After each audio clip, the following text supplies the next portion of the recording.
నేను ఓ ప్రైవేటు కంపెనీలో పనిచేస్తున్నాను. జీవితంలో నాకు ప్రత్యేకంగా కష్టాలంటూ ఏమీ లేవు.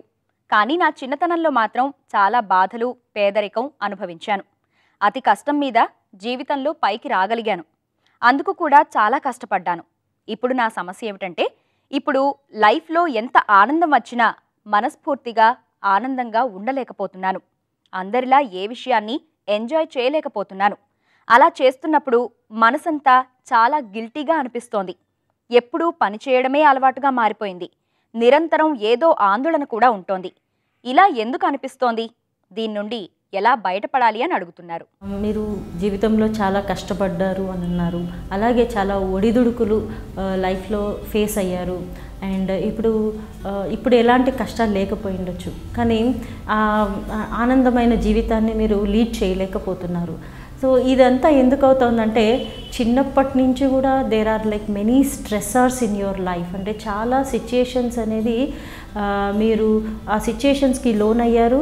దానిలో నుంచి మీ అంతరు మీరు ప్రాబ్లమ్ సాల్వ్ చేసుకున్నారు, దాంట్లో నుంచి బయటకు వచ్చారు. అంటే ఏంటంటే, ఇది రొటీన్గా మీరు జస్ట్ ఆ సమస్యల నుంచి బయటికి రావటము, లేకపోతే మీ జీవితం ఎలా బాగుంటుంది అని చెప్పి గోల్ ఓరియంటెడ్గా ఉండటము అలా జరిగిపోయింది.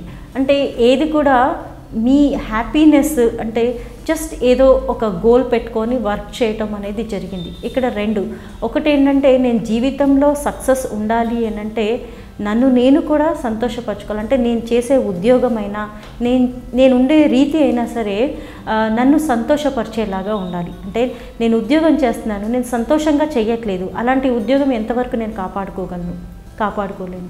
సో అందుకని నేను చేస్తున్న ప్రతి పనిని కూడా ఆస్వాదిస్తూ సంతోషంగా ఉండగలగాలి.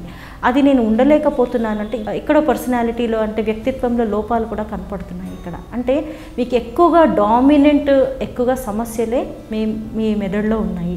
సో ఇక్కడ ఏంటంటే, ఒక రొటీన్ మెకానికల్ లైఫ్ తప్పితే మీరు ఏది కూడా హ్యాపీగా ఏం చేయలేకపోతున్నారు. సో దీనికి మీరు చేయాల్సింది ఏంటంటే, దీనివల్ల మీరు ఆందోళన కూడా చేకూరుతున్నారు అని అంటున్నారు. సో ఇది ఏవైనా పర్సనాలిటీలో లోపాల అనేది ఒక్కసారి అప్రోచ్ అవ్వండి, ఒక్కసారి చూయించుకోండి, ఒకసారి కన్సల్టేషన్ తీసుకోండి. అండ్ అది కాకుండా మీ అంతటి మీరు ఏం చేయొచ్చు అనేది. సో ఫస్ట్ ఆలోచన ధోరణి మార్చుకోవడం కోసం మీరు ఏం చేయాలి అనేది బాగా ఆలోచించి, మీరు ఎలా ఉంటే హ్యాపీగా ఉంటారో అని కూడా మీరు చూసుకొని అలాంటి యాక్టివిటీస్ అనేది అడాప్ట్ చేసుకోండి. అంటే దాంట్లో మీ ఇష్టమైన పనిలో కూడా మళ్ళీ బెస్ట్, మీకు అతి ఇష్టమైనది ఏంటి, మీకు కూడా మోటివేట్ చేసేలాగా ఏది ఉందో కూడా మీరు చూసి ఇవన్నీ స్లోగా మీ డైలీ యాక్టివిటీస్లో ఇన్వాల్వ్ చేసుకోండి. I think if you do in this way definitely కొంచెం అంటే ఒకేసారి మారకపోయినా over a period of time మీ ఆలోచనలు అలాగే మీ బిహేవియర్ కూడా మారుతుంది తప్పకుండా. ఇంకా మీ వల్ల కావట్లేదు అంటే then approach expert for this problem.